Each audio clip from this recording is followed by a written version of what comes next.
ትላንትና ባጠፋነው ጥፋት ዛሬ ልንማርበት የምንችልበትን መሳሪያ ታሪክ ይሰጠናል። ወታደራዊ መንግስቱ መጀመሪያ አካባቢ አንድ ቃል ገብቶ ነበር። መሀል መንገድ ሆኖ መረጃ ማስረጃውን አሰባስቦ ዛሬ በደረስኩበት ትንታኔ ይሄ ይመስላል የመጨረሻው ነው ማለት አይደለም። ሙዚየሞች ታሪክን ለማስተማር ትውልዱ ታሪክን በደንብ እንዲረዳ ለማድረግ ያላቸው ፋይዳ ምን ይመስላል? የውጭም ዓለም በተሻለ እኛን እንዲገነዘበን ያስፈልጋል። የኛ ሀገር ታሪክ በተለይ አጻጻፉ ጉድለት የሚታይበት ነው ይባላል። የታሪክ ጽሑፋችንን ለተወሰነ ወገን የእምነት መሳሪያ አይነት ካደረግነው የትንታኔ ኃይላችንን እናኮላሽዋለን። ታሪክ እምነት መሆን የለበትም። ታሪክ ዕውቀት ነው። ግን በዕውቀት መነጽር የታየ ታሪክ በጥናት ተፈትኖ የተረጋገጠ ታሪክ መመኪያ ቢሆን ችግሩ ምን ላይ ነው? ለምሳሌ እኛ አድዋን ያሸነፍን የጥቁር ህዝቦች ኩራት ብለን ለራሳችን ከፍ ያለ ግምት ብንሰጥ ክፋቱ ምን ላይ ነው? ያንን ለማስታረቅ 100 ዓመት ፈጀብን። 128ኛ ዓመት ነው ዛሬ አይደል? ዛሬም አላስታረቅነውም ካልዋሸን በስተቀር። መፎክሩ አንድ ነገር ነው፣ በዛ መጠቀምና መለወጡ ሌላ ጉዳይ ነው። ያንን ታሪክ ከመንደርተኝነት አውጥተነው ኢትዮጵያዊነት ዓለም አቀፋዊነት ለማድረግ ዛሬም እየታገልን ነው። የግንዛቤ ችግራችን ነው አይደል? ከመንደር ነበር የኔ ነው የኛ ነው ለማለት ዛሬም እየታገልን ነው።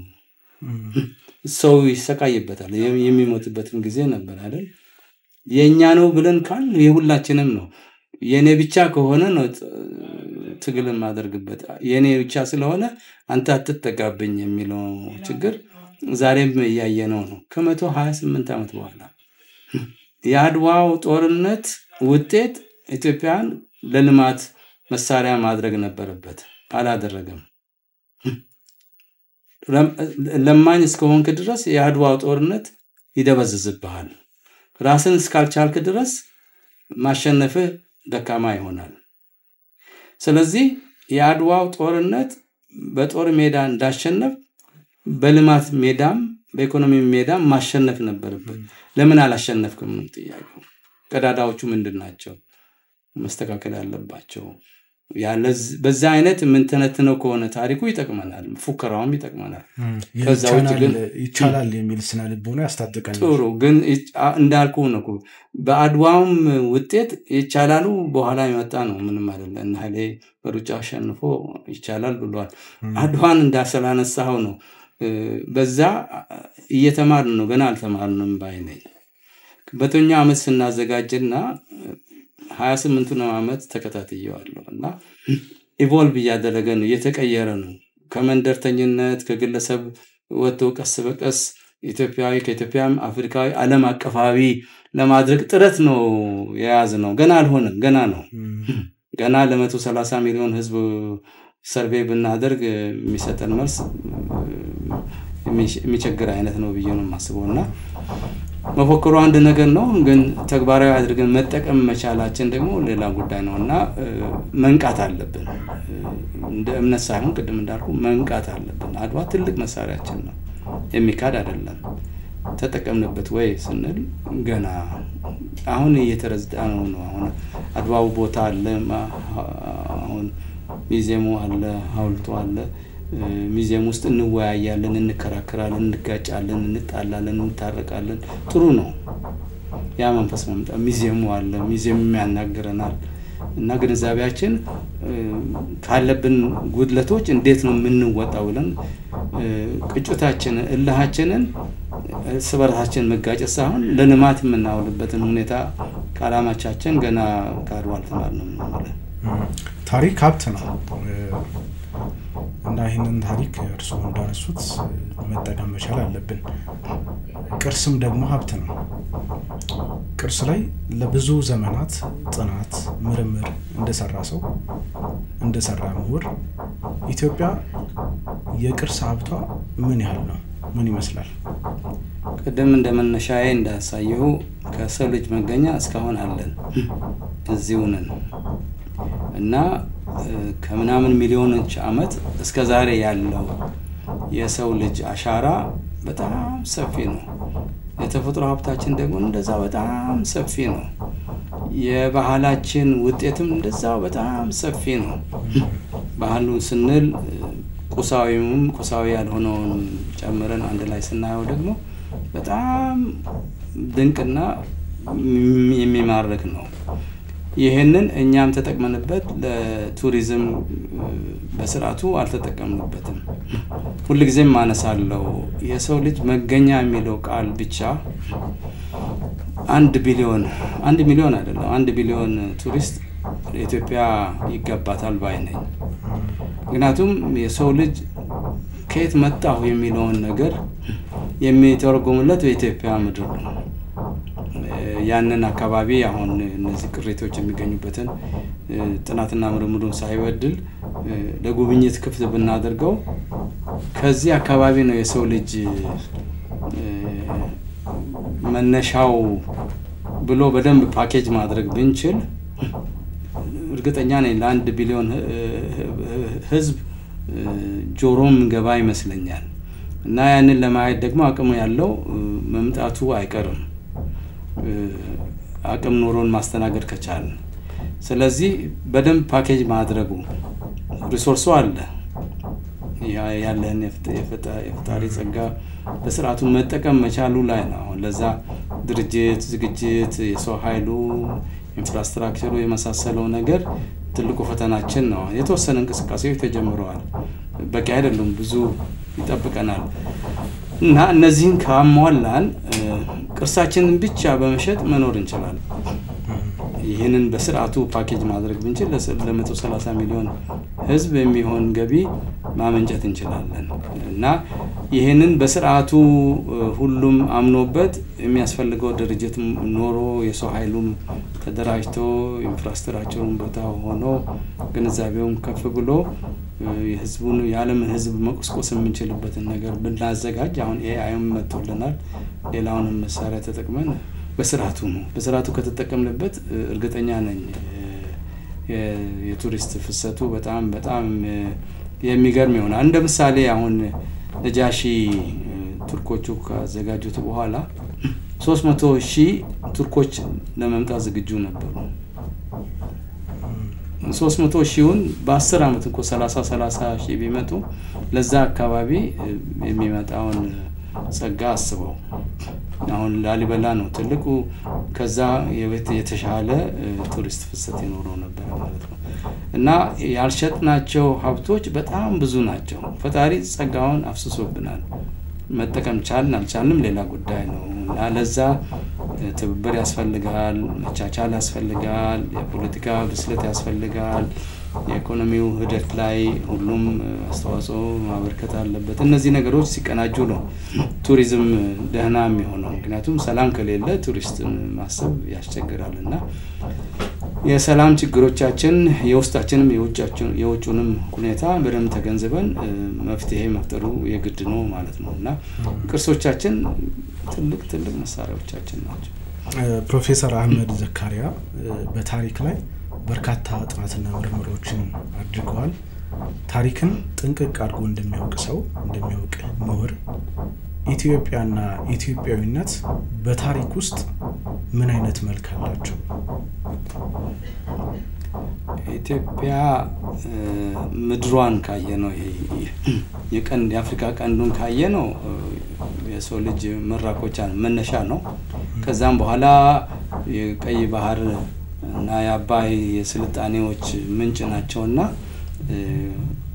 ኢትዮጵያ ያለችበት ስትራቴጂክ ቦታ በጣም አንገብጋቢ የሆነ ቦታ ነው። በዓለም ታሪክ ከጥንት ጀምሮ የስልጣኔም አካል ናት ኢትዮጵያ። የስልጣኔዎችም መራኮቻ ናት ኢትዮጵያ። ሜሶፖታሚያ በዚህ ያለች የፋራኒክ ግብጽም በዚህ በኩል አለ ሁሉንም የምታካለል ቦታ ስለነበረች የግሪኮችም ስልጣኔ የመጣ እኛው ጋር የነበረ ነውና የነዚህን ሁሉ ተቋዳሽ ነበርን ማለት ነውና በጣም ደማቅ የሆነ የታሪክ ሂደት የነበራት ቦታ ናት። ዛሬም ቅድም እንዳነሳ ነው የአፍሪካ ማዕከል ናት። አፍሪካን ትወክላለች። ኢትዮጵያ አዲስ አበባ የአፍሪካ ዋና ከተማ ናት። የዲፕሎማሲ የዓለም ዲፕሎማሲ ከተማ ናት፣ ሶስተኛዋ ናት። እና እነዚህን ስናይ ድርሻችን ሂደታችን ግንዛቤውን በስርዓቱ መጠቀም ከቻል የነጻነት አርማ ሆነን እስካሁን እናገለግላለን። ነጻነታችንን የሚወስድብን ያለ አይመስለኝም። እሾህን በሾህ ሆኖ መቆሳሰሉ ነው የሚጎዳን እንጂ የውጭ ጠላት ኢትዮጵያን ያሸነፋል የሚል ሐሳቡ የለኝም። ግን የውስጣችን ችግሮችን በስርዓቱ መረዳት የውጭውንም አመጣጥ በስርዓቱ ማስተናገድ ሁሌም እንደምለው ውሻ በቀደደው ጅብ ይገባልና ይሄ ያለንበት ስትራቴጂክ ቦታ በጣም አንገብጋቢና ሁሌም ክትትል የሚጠይቅ ቦታ ስለሆነ ጂኦፖለቲክሱ ከግሎካል ለዋለው የአካባቢያችንንም ያለምን ሁኔታ በአንድ ጊዜ መገንዘብ ያለብን መሆን አለብን ባይነኝና አመራሩም ህዝቡም አጠቃላይ ይሄ ግንዛቤውን የሚያሰፋበትን ሁኔታ ማመቻቸት ነው። የሚዲያው ኃይል ለዛ ትልቅ አስተዋጽኦ ይኖረዋል ብዬ ገምታለሁ። መተንተኑ ጥሩ ነው፣ ክሪቲክ ማቅረቡ ጥሩ ነው። ግን አሁን ባለው መሳደቡ መጫጫሁ ይጠቅመናል ወይ ብዬ ጠይቃለሁ። እንደ ተራ ዜጋ አትሊስት እንደ ተራ ዜጋ የሶሻል ሚዲያው ትንሽ ስርዓት ቢኖረው ምክንያቱም ነፃነት ሰጥቷል። በግለሰብ ደረጃ ነፃነንና ጥሩ ነው ነፃነቱ። ግን ነፃነቱን አጠቃቀም ማወቅ አለማወቅ ላይ ደግሞ ትልቅ ፈተና አለ። መብትና ግዴታውን መረዳት በስብዕና የግድ ያስፈልጋልና እነዚህን ነገሮች ማመጣጠን ብንችል ሀገርና ስርዓቱን ለየተን ማየት የምንችልበትን ሁኔታ ሀገር ቋሚ ናት። ሁላችንም ህዝቡ ቋሚ ነው። ስርዓት ይለዋወጣል። ከስርዓት ጋር ያለው የፉክክር ሂደትም ስርዓት ቢኖረው ጥሩ ይሆናል ማለት ነው። ምክንያቱም የፉክክር ቤት ክፍቱን ያጥራልና ለሁሉም ነገር አስቸጋሪ ይሆናልና የፖለቲካ ሂደታችንንም እንደገና መቃኘት፣ ማስተካከል፣ መደራደር፣ መወያየት ያለውንም ችግሮች የማርገብ እነዚህ በመሆናቸው ሰላማዊ ኢኮኖሚ መሳለጥ ይመጣል ማለት ነው። ሰው መንቀሳቀስ ከቻለ ኢኮኖሚው ከፍ ካለ መኖር የምንችልበትን ሁኔታ እያሰፋ ይሄዳል ማለት ነው። የተሻለ ግንዛቤዎች የተሻለ ሂደቶች እያየን ነው። ግን የተሻለ ለማድረግ የበለጠ ለማድረግ እነዚህን ክፍተቶች ረጋ ብሎ መወያየት መንገድ ማስያዝ የግድ ያስፈልጋል ባይ ነኝ። ፕሮፌሰር አሁን ታሪክን የልዩነት መስመር በማድረግ በሀገራችን እዚህም እዚያም የሚነሱ የሚቀነቀኑ ጤነኛ ያልሆኑ ሐሳቦች አሉና ይህ ደግሞ አሁን ኢትዮጵያ ላለችበት ሁኔታ ታሪክ አንዱ ምክንያት እንዲሆን አድርጓል። ታሪክ የምንረዳበትን መንገድ እርስዎ እንዴት ያዩታል? ምንስ መሆን አለበት? በእኔ በኩል ምንድነው አሁን ቅድምም እንዳነሳሁት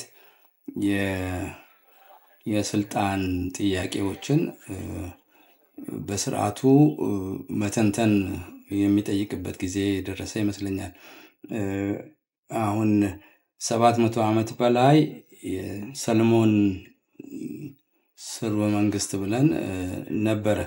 የሰለሞን ነው ብለን ነበረ። ከዛ በአብዮቱ ዘመን ደግሞ በማርክሲዝም የማርክስ ዘመን ነው ብለን የምናይበት ሁኔታ ነበረ። እነዚህ ሙከራዎች ናቸው። እዛ ሙከራዎች ውስጥም ቅድም እንዳልኩ ለሰለሞንም በአንድ ቤተሰብ ውስጥም ቢሆን የስልጣን ሽግግሩ ሁልጊዜም አስቸጋሪ ነበረ። እንዲሁ ውዳሴ ውስጥ ገብተን ጥሩ ነበረ ብለን የምንጨርሰው አይነት አይደለም። ቢሆን ኖሮ ልማቱ የት አለ ብለን እንጠይቃለን፣ ከተሞቹ የት አሉ ብለን እንጠይቃለን። የምናየው ነው። አሁን ስናነሳ አክሱም በጣም የቆየች ነው፣ 2000 ዓመት። ጎንደር ትንሽ እዚች አለች፣ ሐረር እዚች አለች። ሌላ የከተማ ህይወት ብዙም አናይም፣ መንደር ናቸው። ለምን ብለን እንጠይቃለን። እዚህ ያለን የተፈጥሮ ሀብት ከተሞች መመስረት አቅቷቸው ነው ወይስ ሌላ ችግር ነበረ? ቅድም እንዳነሳሁት የጦርነቶቹ አውድማ መሆን የፈጠረው ችግር ነው እና የስልጣን አካሄዳችን የራሱ የሆነ ችግር ነበረው። በማርክስም ጊዜ ቅድም እንዳነሳ ነው በሞኖፖሊ የኔ ነው ብሎ የያዘውና ሌላውን ማስተኛት የቻለ ኃይል አልነበረም። ሁሉም አንድ አማኝ ነኝ ብሎ ነው የነበረው። በስልጣኑ ሽኩቻ ላይ ብዙ ጉዳት ደረሰብን። አንድ ትውልድ አጣን ማለት ነው። ከዛ ብሔር ብሔረሰብ ህዝብ የሚለው ነገር መጣ። ይሄም ችግር ፈታ ወይ ብለን ስንል ብዙ ችግር አለበት። ስልጣንን ደም በሚመስል ነገር ካሰርከው ለሌላው ቦታ አይኖረውም ማለት ነው እና ይሄንን የምናስታርቅበት መላ የዶክተር ተስፋዬ በልጅጌ መጽሐፍን እያነበብኩት ነውና ኢትዮጵያዊ ዲሞክራሲ ፍለጋ አትሊስት መልስ ፍለጋ አንድ ሙከራ ነው ባይነኝና ግንዛቤያችንን በዛው መልክ ብናሰፋው እላለሁ እና መጀመሪያውኑ ስልጣንን ደም በሚመስል ነገር ካሰር ነው ሌላውን የሚያቅፍ አይነት አይሆንምና ችግር ይኖረዋል። አሁን እዛ ላይ ነው ያለነው ችግሩ። መተሳሰር አይነት ውስጥ ገባ። ዝርዝሩ የምናየው ሁኔታ ስለሆነ ዝርዝር ውስጥ አልገባም። ይሄንን ለመፍታት አሁን የተሻለች ኢትዮጵያ ህብረ ብሔር የሚለውን ነገር በምን አይነት ነው የምንረዳው? በምን አይነት ነው መፍትሄ ነው ብለን ካመንበት እንዴት ነው የምናስፋፋው? ሌላ መፍትሄ አለኝ የሚል ሰውም ካለ ተወያይተንበት የምንረዳበትን መንገድ እንዴት ነው የምናመጣው የሚለው ግንዛቤ ከሌለ ትላንትና አባቴ እንደዚህ ስለነበረ እኔም ዛሬም እንደዚህ ነኝ የሚለው አይነት ታሪክ አካሄድ ምን ወስድ ከሆነ መፍትሄ የለውም። ልጄ በሰላም የሚኖርበት የሌላውም ልጅ በሰላም የሚኖርበት ኢትዮጵያ እንዴት ነው ትቼ የሚሄደው የሚለውን ምሁሩ ቢያስብ ጥሩ ነው እላለሁ። ለኛ አይደለም አሁን ለልጆቻችን የምንልበት እኔ የልጅ ልጆቼን ነው የማስበውና ለልጅ ልጆቼ የተሻለች ኢትዮጵያን እንዴት ነው ትተን የምንሄደው የሚለው የሀገር ሽማግሌ ነኝ። ብዙ ታዝቤያለሁ፣ ብዙም አልቅሻለሁ፣ ስሜታውም አለው።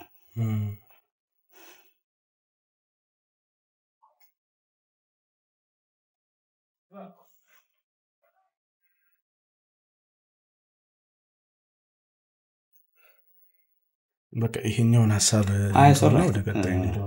ሰው መተካት አንችልም ከሞተ በኋላ።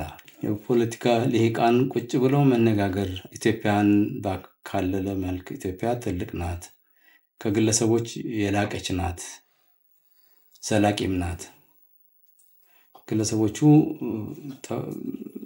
ተሰባሪዎች ናቸው እና ይሄንን ተሰባሪው የሆነው ኃይል ዘላቂውን ሁኔታ እንዴት ነው የሚገነዘበው? ኢንጌጅመንቱ እንዴት ነው የሚነጋገሩት የሚገናኙት የሚለው አንዱ ትልቁ ችግር የፖለቲካ ልሂቃን ችግር ነው። የህብረተሰቡ ችግር አይደለም። ኢትዮጵያዊነቱን ሁሉም ከዳር ዳር ቅድም ያነሳሁት የኢትዮጵያ ጥናትን የኢትዮጵያን ማካለልና ያጠናሁበትን ሁኔታ ባነሳ ጥሩ ነበር። አሁን ጊዜ የለንም እንጂ በየቦታው ብዙ ቦታ ሄጃለሁና ኢትዮጵያዊነቱን የሚክድ ኃይል ያለ አይመስለኝም።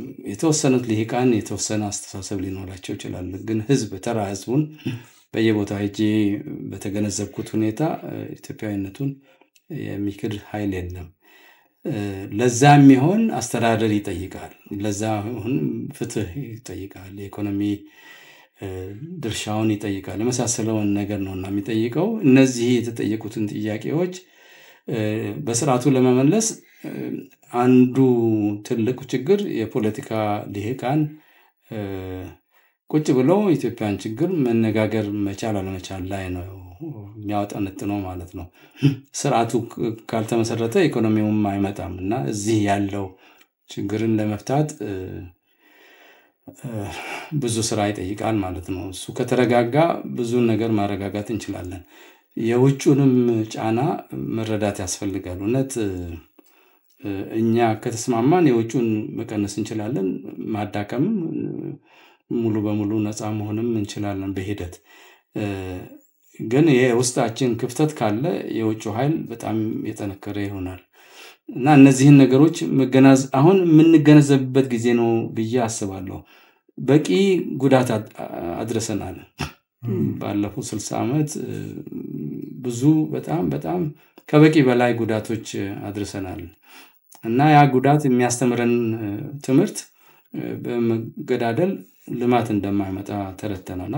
እነዚህን ነገሮች ረጋ ብለን የምናስብበት ጊዜ የደረሰ ይመስለኛል።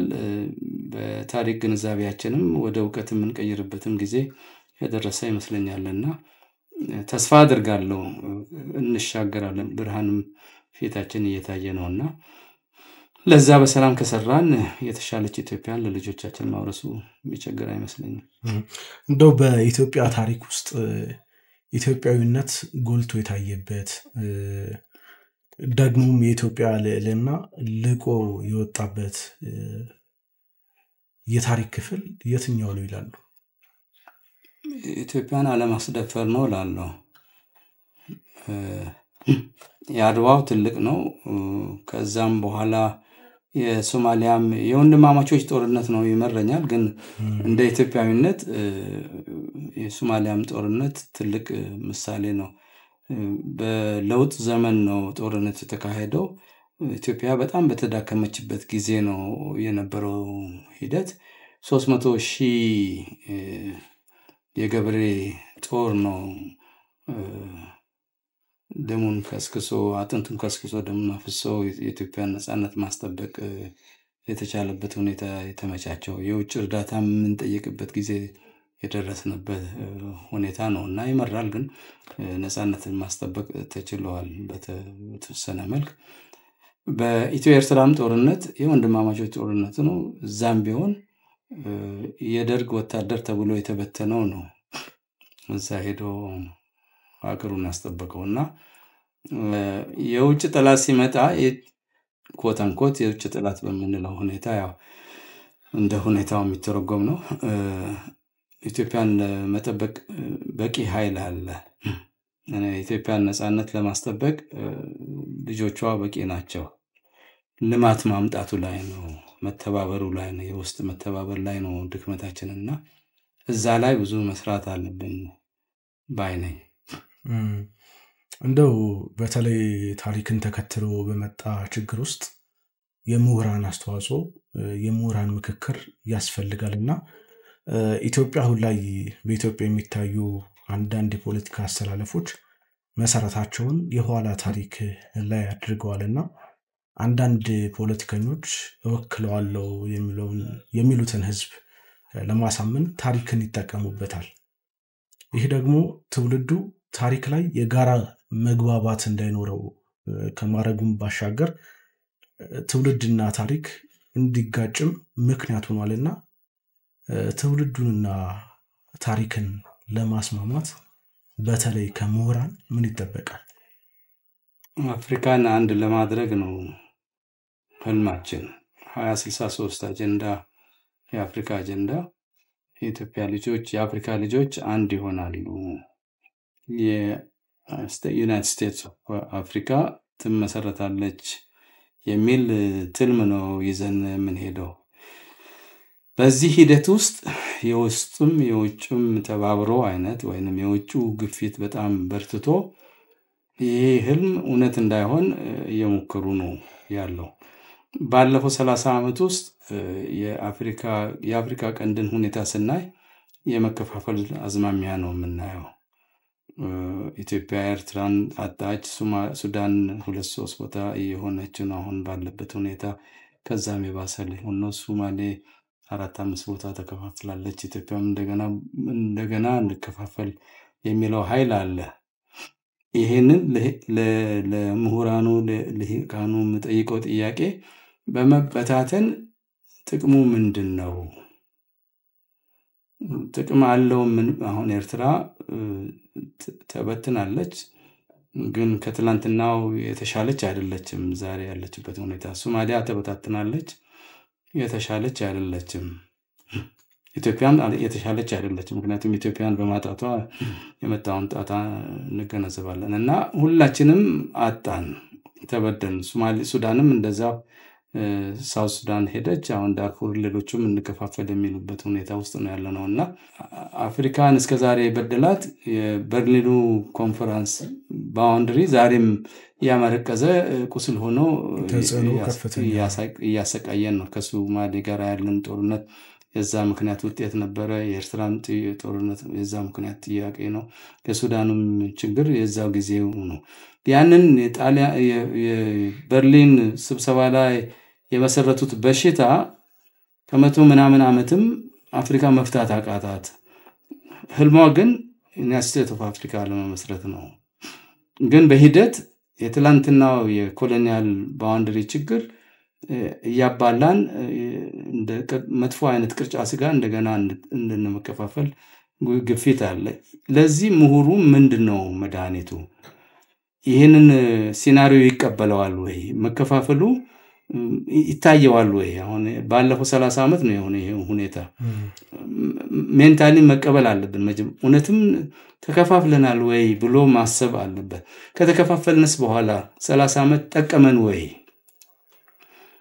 የዛ ግንዛቤ ካለን ከጠቀመን ምን ችግር የለበትም። ባልና ሚስት ችግር ካለባቸው ልጆቻቸውን ማየት ካልቻሉ መፋታት ይችላሉ። ኦኬ፣ እንደዛም ከሆነ ለየብቻቸው ይሞክሩት ይባላል። ሌላ ባልና ሚስት 2-4 ሆኖ ሌላ ቤተሰብ ጎጆ ሊሰሩ ይችላሉ። በሰላም ሊኖሩ ይችላሉ። በትዝታም ተሰቃይቶ ሊኖሩ ይችላሉ። በሀገር ገደማ ከሆነ ግን የባልና ሚስት የግለሰብ ሳይሆን የማህበረሰብ የትልቅ ሀገር ጥያቄ የኢኮኖሚ አጠቃቀም ላይ ነውና ዓለም አንድ በመሆኑ አሁን ራሽያ ተበታትና ብዙ ተጎዳች። ከተጎዳች በኋላ ነው የመጨረሻውን እልህ ይዛ ያለችው። ቻይና ትልቅ ሀገር ናት። ህንድ ትልቅ ሀገር ናት። ዩናይትድ ስቴትስ ኦፍ አሜሪካ ትልቅ ሀገር ናቸው። ሀገር ትልቅ በሆኑ ቁጥር የዓለምን ኢኮኖሚ መቆጣጠር ቻሉ። ደካማ ከሆኑ የዓለም ኢኮኖሚ ለመቆጣጠር ሳይሆን ለራሳቸውም አይበቁም። ስለዚህ በአፍሪካ ያለው አሁን የአፍሪካን ፓስፖርት የሚለው አሁን እውነት እየሆነ መጣ። አንዳንድ ሀገሮች በነፃ ያለ ቪዛ መግባት የሚቻልበትን ሁኔታ እየፈጠሩ ነው። እኛ ግን መንደር እያደረግነው የምንነጋገር ከሆነ ሁለቱ የሚጋጩ ናቸው። አሁን ከዚህ ተነስቼ ኬንያ መሄድ እችላለሁ ያለ ቪዛ፣ ሩዋንዳ መሄድ እችላለሁ። ዌስት አፍሪካም የተወሰኑት ሀገሮች ክፍት እያደረጉ ነውና እንደ አፍሪካዊ መንቀሳቀስ የሚችልበት ሁኔታ አስተሳሰብ እየፈጠረ መጥቷል። ከመንደር መንደር መሸጋገር የማንችልበት አይነት ከሆነ ያ በምሁሩ ሂደት ይጠቅማል ወይ ብሎ ጀስቲፋይ ያደርገዋል ወይ? ለኢኮኖሚ ጤናማ የሆነ የኢኮኖሚ ሂደት፣ ጤናማ የሆነ የፖለቲካ ሂደት የህብረተሰብ ትስስር ደግሞ በአንድ ቤተሰብ ነው የምንከፋፍለው። እንዴት ነው ይህንን የምናስተካክለው? ምክንያቱም ተዋልደው አንድ ላይ የሚኖሩ ህዝቦች ነበሩ። አዎ፣ ያቆስልሃል። አጎትህ እዛ ነው፣ አክስትህ እዚህ ናት። ይሄ ሁሉ የአፍሪካ ችግር ነው። ያንን እንደገና ደግሞ ወደ መንደር አምጥተ ነው በዛ አይነት የምናስብ ከሆነ ጥቅም አለው ወይ? መወሰን አልፈልግም። እንዲነጋገሩበት ምሁራንን ጋብዛለሁ፣ ይነጋገሩበት ባይ ነኝ። ምክንያቱም ያለውን ችግር ተረድተው መፍትሄ ማምጣት ካልቻል ውሃን ቢመቱትም በውጭ ነው የሚሆነው። ከድህነት አንወጣም ማለት ነው። ካልወጣን ምንድነው ልሁ ሪዛልቱ ውጤቱ ምንድነው? እዚህ ያለውም ዲያስፖራውም እንዲያስብ የምፈልገው ችግርን መፍታት እንዴት ነው? ብቻዬን ሮጬ ብቻዬን መፍትሄ አላመጣም። ተባብረን እንዴት ነው መፍትሄ መፍጠር የምንችለው? እንጌጅ የምናደርግበት ስልቱ ምን መሆን አለበት? በእልህ ጀምረን በእልህ መጨረስ ነው። እሱን አይተናል፣ ብዙ ዋጋ የለውም። እና አማራጮችን የማየት ጊዜ ነው የምለው። ለበርካታ ዓመታት በታሪክ ውስጥ እንዳለፈ ሰው በታሪክ ላይ ደግሞ በርካታ ጥናትና ምርምሮችን እንዳረገ ምሁር ታሪክ በእርሶ ማንነት ውስጥ ምን አይነት ስፍራ አለው? ቅድም እንዳልኩ ለታመመ አንጎል መድኃኒት ይሆናል ብዬ አስባለሁና አስተሳሰብህን ያሰፋልሃል። የታሪክ አሁን ታሪክ በፕሮፌሽናል ታሪክ ትምህርት የጨረሱትና ያልጨረሱትን በውይይትም በምንም ሲሄድ ሳያቸው ሁሉንም ማለት አልችልም፣ የግለሰብ ልዩነት ሊኖር ይችላልና በአጠቃላይ ግን የታሪክ ትንታኔ ሲሰጥ ሰፋ አድርጎ የማየት ሁኔታ አለ። ለታሪክ ተማሪ ትልቁን ስዕልም የማየት ሁኔታዎች አሉት። እንደ ንባቡ ነው። አጥብቦም ያነብ ብቻ ከሆነ ያው ይጠቦ ይቀራል። ግን ዓለምን የሚያይበት መነጽር ካለው የአካባቢውንም ሁኔታ የበለጠ መገንዘብ ይችላል። በአካባቢ ብቻ የታጠረ ከሆነ ዓለምን ማየት ስለማይችል ማዮፒክ ይሆናል። በጣም ጠባብ አስተሳሰብና ጠባብ ሁኔታ ይኖረዋል ማለት ነው። እና ታሪክ ግንዛቤያችንን እንዲያሰፋልን ነው የምንማረው። ሰፋ ግንዛቤ ያለው ሰው አማራጮቹም ሰፋ ያለ ይሆናል ብዬ ነው እና ማስበው።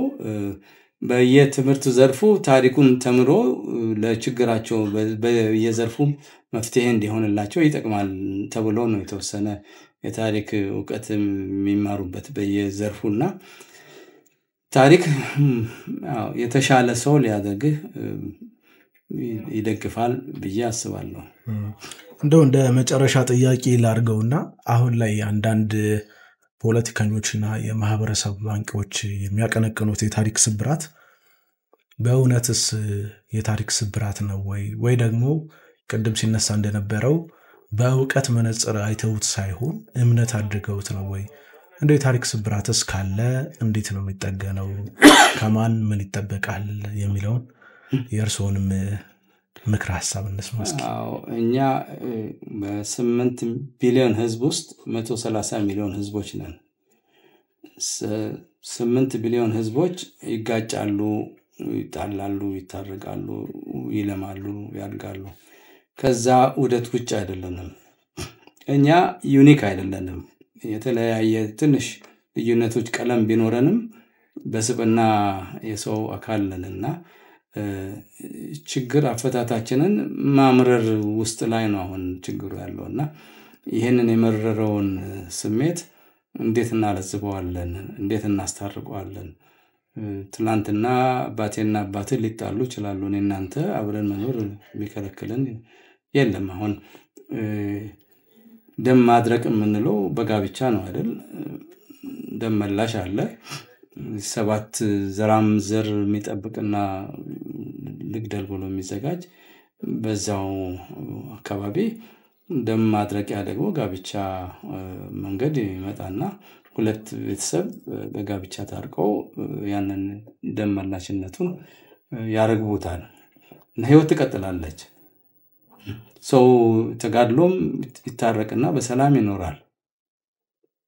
የተፈጥሮ ውደት ነውና ከዛ ውጭ አይደለንም።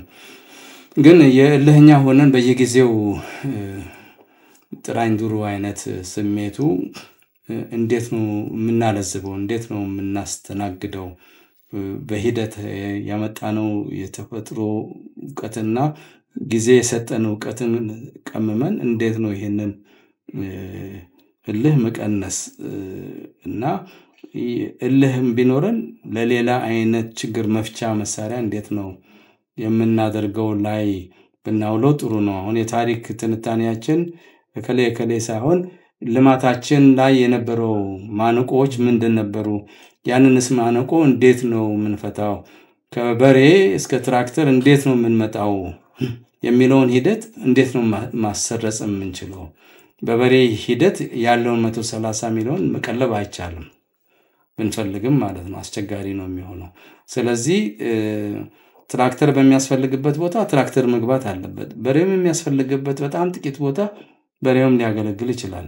ግን በበሬ ብቻ አልመተን 130 ሚሊዮን መቀለብ አይቻልም። ትላንትና 1 ሚሊዮን በነበረበት ጊዜ ይቻላል፣ 10 ሚሊዮን በነበረበት ጊዜ ይቻላል። አሁን ግን አይቻልም። ስለዚህ ሁለቱንም ያስታረቅን የምንሄድበትን ሁኔታ የምሁሩ ድርሻ ነው። ምርምርና ጥናት ይጠይቃል። የአካባቢያችንን እውቀት በስርዓቱ ማወቅ አለብን። የተፈጥሮ ሀብታችንን በስርዓቱ ማወቅ አለብን። ያለን አሁን የኛ ጠላት ውሃችን ነው። ፈጣሪ የሰጠን ውሃ ነው ጠላታችን የሆነው። እኛ አካባቢያችንን በሙሉ አጠጥተን እኛ በረሃብ እየተቸገርን ነው። እና ይህንን ተገንዝቦ እንዴት እንጠቀም የሚለው የምሁር ድርሻ ነው የምጠብቀው እንጂ እሱ ስልጣን ላይ ስላለ እኔ እልህኛ ሆኜ ከሱ ስልጣን መቋደስ አለብኝ ወር መተካት አለብኝ የሚለውን አዙሪት እንዴት ነው የምንቀንሰው? ይሄ የስልጣን ጥማቱና አዙሪቱን እንዴት ነው የምናስተናግደው? በስፋት መነጋገር ያለብን ይመስለኛል። ለልጆቻችን፣ ለልጅ ልጆቻችን፣ ለልማታችንም ስንል እነዚህ ነገሮች ካልተፈቱ ስርዓት ይዞ አትሊስት ማዕቀፍ ተደርጎላቸው ካልቀነሱ ዛሬ የሰራነውን ነገር ልናፈርሰው እንችላለን። ትልቁ ሀብት ሰው ነው። ሰውን ካጣኸው ምን ማለት ነው? በቀላሉ የምትተካው ኃይል አይደለም። ሰው ከለማ ሰው ዓለምን ይቀይራል። ጉዝ ነገር ዓለምን አይቀይርም። ስለዚህ ይሄንን የጀመርነውን የመጣፋፋት በሽታ እንዴት ነው የምናለዝበው? እንዴት ነው የምንቀንሰው? እንዴት ነው ስርዓት የምናስገባው የሚለው ትልቁ ፈተናችን ነው እና ቀላል መልስ የለኝም። ሁላችንም እንቅልፍ ማጣት አለብን። ብዙ መቸገር አለብን። ሱባኤ መግባት ካለብን ሱባኤ መግባት አለብን። ከፈጣሪያችን ጋር ከተፈጥሮም ጋር መታረቅ አለብን እና ውይይቶቹ፣ ክርክሮቹ በደመቀ ሁኔታ ቀጥለው መፍትሄ የሚፈጥሩበትን ሁኔታ ማየት አለብን። የኔ ብቻ መንገድ ልክ ነው የሚለው ነገር ብዙም የሚጠቅም አይነት አይመስለኝም እና ይህንን የመወያየት፣ መመካከር፣ መደማመጥ፣ ሀገርን የማየት ነገር የግድ መፈጠር አለበት ባይ ነኝ። ፕሮፌሰር አህመድ ዘካሪያ ወደ ፋና ፖድካስት ስለመጡ ለሀገር ይጠቅማል የሚሉትን ሐሳብ ስላወጡ እጅግ አድርጌ አመሰግናለሁ። እኔም አመሰግናለሁ። አድማጭ ተመልካቾቻችን ፋና ፖድካስት ለሀገር ዝግጅታችንን ነበር ስትከታተሉ የነበራችሁት።